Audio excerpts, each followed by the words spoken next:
Welcome to Esther worship channel. మరొక video ద్వారా మిమ్మల్ని కలుసుకుని దేవుని వాక్యం మీతో పంచుకోవడానికి దేవుడు నాకు ఇచ్చిన ఆయుష్ని బట్టి, ఆరోగ్యాన్ని బట్టి, జీవంని బట్టి, ఊపిరిని బట్టి ఆయనకు కృతజ్ఞత చెల్లిస్తున్నాను. మీరందరూ ఎలా ఉన్నారు? దేవుని నామంలో, విశ్వాస జీవితంలో, సంతోష ఆనందాలతో అన్ని విషయాల్లో వర్తిల్లుతున్నారని నేను నమ్మి అందరి బట్టి దేవునికి కృతజ్ఞత ఆస్తులు చెల్లిస్తున్నాను. మనం ఏమై ఉన్నామో అది కేవలం ఆయన కృప. ఈరోజు మరొక వాక్యం ద్వారా దేవుడు మనతో మాట్లాడే ఉన్నాడు. ఆయన మన పట్ల చేసిన మేలు ఉపకారం వాటన్నిటిని బట్టి కృతజ్ఞతాస్తులు ఇస్తున్నాను. మీరు నా గురించి, నా కుటుంబం గురించి ప్రార్థన చేస్తున్నందుకు మీకు వందనాలు. నన్ను ఎంతగానో ప్రోత్సహిస్తూ, బలపరుస్తూ, ఆదరిస్తూ నన్ను నడిపిస్తున్నందుకు మీకు నా వందనాలు తెలియజేసుకుంటున్నాను. ఈరోజు నెహెమ్యా గ్రంథము 9వ అధ్యాయము 7వ వచనం చూసుకుందాం. నెహెమ్యా గ్రంథం 9వ అధ్యాయం 7వ వచనంలో ఇలా ఉంది మాట. దేవా, యెహోవా అబ్రహాముని ఏర్పరచుకొని కల్దీలను ఊరు స్థలము నుండి యువతలకు అతను రప్పించి అతనికి అబ్రహామును పేరు పెట్టిన వాడవు నీవే. అతను నమ్మకమైన మనసు గలవాడని ఎరిగి కనానీయులు, హిత్తీలు, అమోరీలు, పెరిజీలు, ఎబిసీలు, గర్గాషీలు అను వారి దేశమును అతని సంతతి వారికి ఇచ్చినట్లు అతనితో నిబంధన చేసిన వాడవు నీవే. చిన్న ప్రార్థన చేసుకుందాం. అత్యంత మహాపరిశుద్ధులను, ప్రేమామయుడు, కృపామయుడు, దయామయుడైన ప్రభువా, మీ అపరించి పాదములకు లెక్కలేని స్థుతులు, స్తోత్రాలు, వందనాలు చెల్లించుకుంటూ మరొకసారి నీ పాద సన్నిధానికి వచ్చినారైనా ఈ జనవరి మాసంలో 2025 సంవత్సరం 1వ తారీఖు నుండి నవంబర్ 11వ తారీఖు వరకు నన్ను మమ్మల్ని సజీవులకు భద్రపరిచి మీరు ఆయుష్ ఇచ్చి, ఆరోగ్యం ఇచ్చి, జీవం ఇచ్చి, ఊపిరిచ్చి నడిపిస్తున్నందుకు వందనాలు. ఈ వాక్యం వివరించడానికి నాకు జ్ఞానం సరిపోదు. మీ ఆత్మ నడిపింపు దయచేసి నాతో మాతో మాట్లాడి అబ్రహాము యొక్క ఆశీర్వాదం మేము కూడా వారసులం కాబట్టి నా ప్రభు మీరు వివరించి మేము ఎలా పొందుకోవాలో మాకు నేర్పించి మహిమ పొందమని యేసునామములో ప్రార్థించుకుంటున్నాం తండ్రి, ఆమేన్. అబ్రహాము కొన్న ఆశీర్వాదం. అయితే నేను ఈరోజు పాత నిబంధన గ్రంథంలో అనేకులు ఈ అబ్రహాం యొక్క ఆశీర్వాదమును ఎత్తిపట్టి ప్రార్థన చేసి అనేకమైన విషయాల్లో జయం పొందినట్లుగా మనం ఎన్నో అధ్యాయాల్లో మనం చూడగలం. ఎన్నో పాత నిబంధన గ్రంథంలోని ఎన్నో పుస్తకాల్లో మనం చూడగలము. అంత మాత్రం కాకుండా కొత్త నిబంధనలో కూడా ఆయన అబ్రహాం గురించి అనేకమైన పత్రికల్లోనూ, హెబ్రీ పత్రిక, అపొస్తలుల కార్యాలు, రోమా, ఇలాగా అనేక చోట్ల అబ్రహాం యొక్క విశ్వాసం మనకుంది. అబ్రహాము యొక్క ఆశీర్వాదం మనకుంది. అబ్రహాం యొక్క విశ్వాసం వలన అతడు ప్రతిదీ జయించాడు. ఆ అబ్రహాం యొక్క విశ్వాసం ఎత్తిపెట్టి వాళ్ళు ప్రార్థించినప్పుడు జయం పొందారు.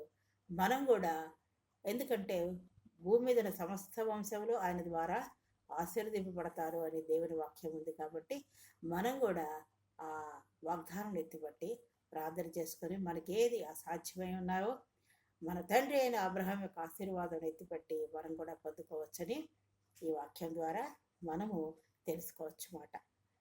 ఇక్కడ నెహెమ్యా అంటే ఓదార్పునిస్తాడు, దేవుడు ఓదార్పునిస్తాడని అర్థం.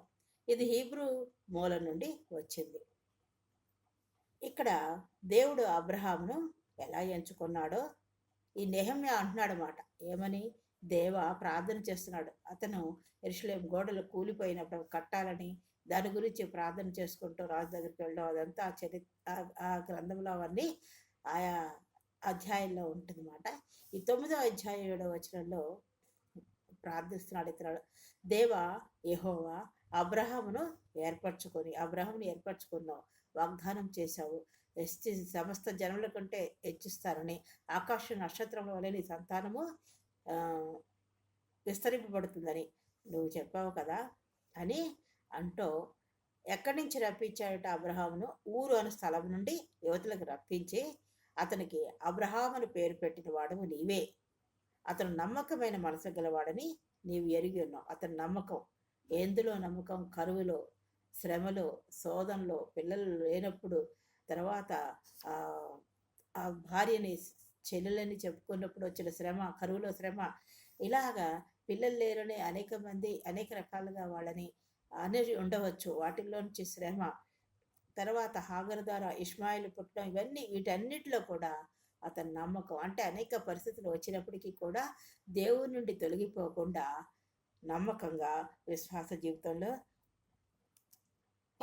ఉన్నాడనమాట అబ్రహాం.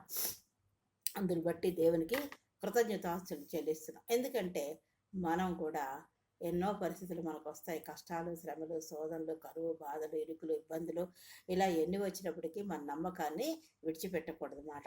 అతను నమ్మకమైన మనసు గలవాడని ఎరిగి కనానీయులు దేశం ఇచ్చాట. కనానీయులు, హిత్తీలు, అమోరీలు, పెరిజీలు, ఎబిసీలు, గెర్గాషీలు అని వారి దేశము అతని సంతతి వారికి ఇచ్చినట్లయితే అతనితో నువ్వు నిబంధన చేసావు దేవా, నువ్వు నిబంధన చేసావు కదా, ఈ దేశాలు అతని సంతతి వారికి ఇస్తారని, ఇంకా అనేకమైన ఉన్నాయి, సంతతి వారికి ఇస్తారని నువ్వు నిబంధన చేసిన వాడు నీవే కదా అని ప్రార్థిస్తూ దేవుడు అబ్రహాంను ఎలా ఎంచుకున్నాడో, అతని సంతానానికి వాగ్దాన దేశం ఇచ్చాడో, ఐగుప్తు నుండి వారిని ఎలా విడిపించాడో వివరించబడింది మాట వివరిస్తున్నాడు ఈ వాక్యం ద్వారా.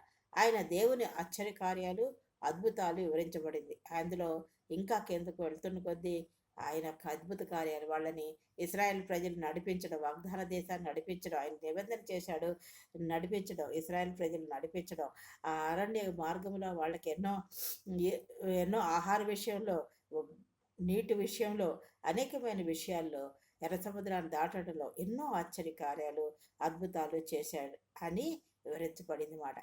ఇది దేవునికి తన ప్రజల పట్ల ఉన్న దయ మరియు తన వాగ్దానాలు నెరవేర్చే శక్తిని చూపిస్తుంది. ప్రజల పట్ల, తన ప్రజల పట్ల, తన యందు ఎవరైతే విశ్వాసం ఉంచి నమ్మకం ఉంచుతారో వారి పట్ల దేవునికి ఉన్న దయ మరియు వాగ్దానాలు నెరవేర్చడానికి ఆయన శక్తిని చూపిస్తుంది మాట. దేవుడు అబ్రహామును ఎన్నుకొని అతని సంతానానికి కనాను దేశాన్ని ఇస్తారని వాగ్దానం చేశాడు. కనాను దేశాన్ని ఇస్తారని వాగ్దానం చేశాడు. కాబట్టి వాగ్దానం చేశాడని ఈ వచనాలు చెబుతున్నాయి. ఆ నెహెమ్యా గ్రంథంలో ఈ వచనం ద్వారా మనకి ఇంకా అనేకమైన వచనాలకి అధ్యాయం అంతా ఇంకా అనేక అధ్యాయాల్లో కూడా నెహెమ్యా గ్రంథంలో మనం చూస్తాం. తర్వాత ఈజిప్టులో బానిసత్వంలో ఉన్న ఇశ్రాయేల్ దేవుడు ఎర్ర సముద్రం గుండా నడిపించి వారిని విడిపించాడు. ఎర్ర సముద్రం పాయలు చేసి నడిపించి 6 నెలలు నడిచినట్లు వారిని విడిపించాడు. అలా నడిపించి విడిపించాడు. ఈ ప్రార్థన దేవునితో వారి నిబంధనను గుర్తు చేస్తుంది. ఇలా ప్రార్థన చేస్తున్నాడు నెహెమ్యా. ఇది దేవునితో ఇశ్రాయేల్ ప్రజలకి అబ్రహాంకి ఇచ్చిన నిబంధన గుర్తు చేస్తున్నమాట. అబ్రహాంతో చేసిన నిబంధన తెలియజేస్తుంది. వారిలో అవిధేయత ఉన్నప్పటికీ, ఇశ్రాయేల్ ప్రజల్లో అవిధేయత ఉన్నప్పటికీ, అనేక విషయాల్లో వాళ్ళు విశ్వాసం తప్పిపోతూ ఉన్నప్పటికీ వారు మళ్ళీ తిరిగి దేవుని వైపు తిరిగి పాపాలను ఒప్పుకుంటూ ప్రార్థిస్తున్నారు. కాబట్టి దేవుడు ఎల్లప్పుడూ వాళ్ళని కాపాడుతూనే ఉన్నాడు. ఎల్లప్పుడూ వారి యందు విశ్వాసంగా వీళ్ళకి సహాయం చేయాలనే ఉద్దేశంతో ఉన్నట్టుగా మనం చూస్తున్నాం. ఈ దేవుని విశ్వాసతను గుర్తు చేస్తూ ఆయనకి ఇశ్రాయేల్ ప్రజలపై ఉన్న విశ్వాసాన్ని గురించి వాళ్ళ పట్ల చేయాలనే అద్భుత కార్యం చేయాలనే ఉద్దేశాన్ని తెలియజేస్తుంది. ఈ ప్రార్థనలో పాపాలు ఒప్పుకుంటున్నారు వాళ్ళు. అటువంటి ఒప్పుకోలు ప్రార్థన చేస్తున్నారు. ఇది భవిష్యత్తులో వాళ్ళకి ముందు జరగబోయే భవిష్యత్తులో దేవుని ఆజ్ఞలను పాటించడానికి ఒక క్రమం, ఒక నిబద్ధత, ఒక పద్ధతి వాళ్ళకి తెలియజేస్తుంది. నెహెమ్యా నాయకుడు. బైబిల్లో పరిశుద్ధ గ్రంథంలో నెహెమ్యా నాయకుడు. ఎందుకంటే జెరూసలేం గోడలను పునర్నిర్మించిన బైబిల్ నాయకుడు. జెరూసలేం గోడలు పునర్నిర్మించాడు. పాడైపోయినప్పుడు ఆ ప్రాకారంలో కట్టడానికి, పునర్నిర్మించడానికి పరిశుద్ధ గ్రంథంలో బైబిల్లో నెహెమ్యా నాయకుడు. అబ్రహాం యొక్క విశ్వాసం. అబ్రహాము ఎలాంటి పరిస్థితుల్లోనూ దేవుని మీద నమ్మకాన్ని కోల్పోలేదు. విశ్వాసం కలిగి ఉన్నాడు, నమ్మకాన్ని కలిగి ఉన్నాడు. కరువులో ఇస్సాకును బలి ఇమ్మన్నప్పుడు ఇలాగా నమ్మకంగా ఉన్నాడు. అనేక దేశాలకు నీకు ఇస్తానని చెప్పినప్పుడు దేవుడు నిజంగా అలాగే చేశాడు. ఇశ్రాయేల్ ప్రజలు ఎక్కడ చూడండి, ఏ అధ్యాయం చూసినా, ఏ పుస్తకం పాత నిబంధనలో మనం చూసుకున్నప్పటికీ వాళ్ళు మా పితరుల దేవ అబ్రహాం, ఇస్సాకు, యాకోబు దేవా అని ప్రార్థన చేస్తూ ఉంటారు. కాబట్టి అబ్రహాం ఆశీర్వాదం అంత మాత్రమే కాకుండా భూమి మీద సమస్త వంశాలు యందు ఆశీర్వదింపబడని ఉంది. కాబట్టి అబ్రహాము ఆశీర్వాదాన్ని అబ్రహాంకున్న ఆశీర్వాదాన్ని ఎత్తిపట్టి నెహెమ్యా ప్రార్థన చేసినప్పుడు ఆ పునర్నిర్మాణానిలో ఆయన జయం పొందినట్లుగా మనం చూస్తున్నాం. మరి మనం కూడా మనకి ఈ సంవత్సరం ఆఖరిలో ఉన్నాం. మనం నవంబర్ మాసంలో మనకి కొన్ని జరగకపోవచ్చు, అనుకున్నవి జరగలేదేమో, మనం ఇంకను మనకి ఏదైతే ఆశిస్తున్నామో పొందుకోలేదేమో. అబ్రహాం యొక్క ఆశీర్వాదం, అబ్రహాంతో దేవుడు చేసిన సమస్త వంశములు, భూమి మీద ఉన్న సమస్త వంశములు ఆశీర్వదింపబడతారు నీ వలన అన్న వాగ్దానం ఎత్తిపట్టి మనం ప్రార్థన చేసుకున్నప్పుడు దేవుడు గొప్ప కార్యాలు చేస్తాడు. నీ జీవితంలో ఆగిపోయినవి, నా జీవితంలో ఆగిపోయినవి, మనం ఏది ఆశిస్తున్నామో పొందుకోలేనివి దేవుడు తప్పనిసరిగా చేస్తాడు. కాబట్టి అబ్రహాం యొక్క ఆశీర్వాదం ఎత్తిపట్టి మనం ప్రార్థన చేయాలి. అబ్రహాంతో దేవుడు చేసిన నిబంధనను, ఆశీర్వాదం మాకు కూడా దయచేయనైనా. మేము కూడా వారసులం కదా, నేను వారసురాన్ని కదా, మేము వారసులం కదా, నా పట్ల కార్యం చేయ ప్రభా. అబ్రహాం యొక్క ఆశీర్వాదం నాకు దయచేయనైనా. అబ్రహాంను ఆశీర్వదించినట్లుగా నన్ను ఆశీర్వదించే ప్రభా అని ప్రార్థన చేస్తూ నమ్మకంగా ఉండాలి. ఏ పరిస్థితిలో కూడా మనం ఆయన మీద నమ్మకాన్ని కోల్పోకూడదు. మన ఇబ్బందుల్లో, కష్టాల్లో, బాధల్లో, కన్నీళ్లలో, వేదనలో, శ్రమలో, కరువులో, అన్ని విషయాల్లో నమ్మకంగా ఉండాలి. అనేక జన్మలకు ఆయన విశ్వాసులకు తండ్రి అయ్యాడు. అనేక దేశాలు ఆయనకి ఇవ్వబడ్డాయి మాట. ఆ నిబంధన గుర్తు చేసుకుంటూ ఇశ్రాయేల్ ప్రజలు ఎన్నోసార్లు ప్రార్థన చేసినప్పుడు అనేక పరిస్థితుల్లో వాళ్ళకి విడుదల దయచేసినట్లుగా మనం చూస్తున్నాం. నెహెమ్యా కూడా ఇక్కడ విజయం పొందినట్లుగా మనం చూస్తున్నాం. కాబట్టి మనం ఈ అబ్రహాంకి దేవుడు ఇచ్చిన నిబంధన జ్ఞాపకం చేసుకుంటూ అలాంటి ఆశీర్వాదం మాకు దయచేయ ప్రభా. అంటే నేను ఏది ఆశిస్తున్నానో, నేను ఎలాగ ముందుకు సాగాలనుకుంటున్నానో, నేను ఏది ప్రార్థిస్తున్నానో అవి నేను పొందుకునే కృప నాకు అనుగ్రహించే ప్రభా అని ప్రార్థన చేసుకున్నప్పుడు దేవుడు గొప్ప కార్యం చేస్తాడు. అందుకు మాత్రమే కాదు, నీకున్న తలాంతుతో, నీకే తలాంతుందో ఆ తలాంతో దేవుడి పరిచర్యలో, కొద్దిపాటి పరిచర్యలో సాగిపోతున్నప్పుడు దేవుడు గొప్ప కార్యాలు చేస్తాడు. దేవుడి వాక్యం దీవించిన గాక. అత్యంత మహాపరిషుద్ధుడిని, ప్రేమమని, కృపామని, దయామడుగుల ప్రభా, మీ అభివృద్ధి పాదములకు లెక్కలేని సుధులు, స్తోత్రాలు, వందనాలు చెల్లించుకుంటూ మీకు పాసందుకు వచ్చినాను నాయన. అబ్రహాం యొక్క ఆశీర్వాదం నాయన.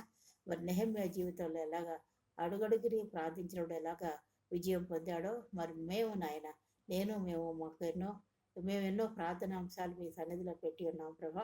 కొన్ని నెరవేర్చినారు ప్రభా, కొన్ని అవ్వలేదు ప్రభా. మరి ఎందుకో మేము అందులో సరి చేయబడ్డానికి ఆలస్యం అవుతుందా ప్రభా.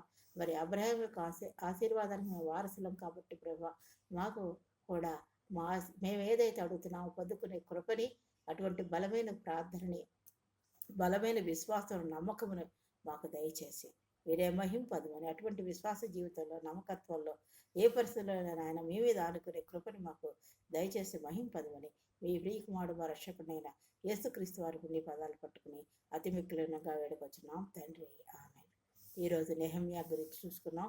అబ్రహాం ఆశీర్వాదం ఇలా పొందుకున్న వాళ్ళని కొంతమందిని మీ ముందుకు తీసుకురావాలని నేను ఆశపడుతున్నాను.